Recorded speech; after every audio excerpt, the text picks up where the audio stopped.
आपण बनवूया अनारसे. अनारशाचं तांदूळ भिजू घालून 3 दिवस ठेवलेलं आहे. त्याला ओले ओले काढलेले आहेत, त्यात साखर टाकलेली आहे आणि त्याचा लाडू बनवून ठेवला होता असा करून. तो लाडू फोडलेला आहे. आता आपण याच्यामध्ये थोडंसं दूध टाकूया, कारण की मी जास्त तांदूळ सुकू दिले म्हणून ते ओले ओले झालेत. आता आपण थोडंसं त्यामध्ये दूध टाकूया.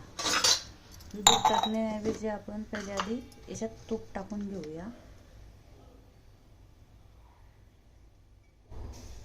टाकून झालं की आपण थोडंसं दूध घेऊया. दूध गरम होईपर्यंत तोपर्यंत अनारसाचं पीठ भिजून घेऊया आपण. कोणाकडनं गरम होत असेल, नरम होत असेल किंवा कोणाकडनं फाटत असेल तर आपण थोडंसं दूध टाकून घेऊया. त्याच्यामध्ये दूध टाकलं की त्याला हाताने कालून घेऊया.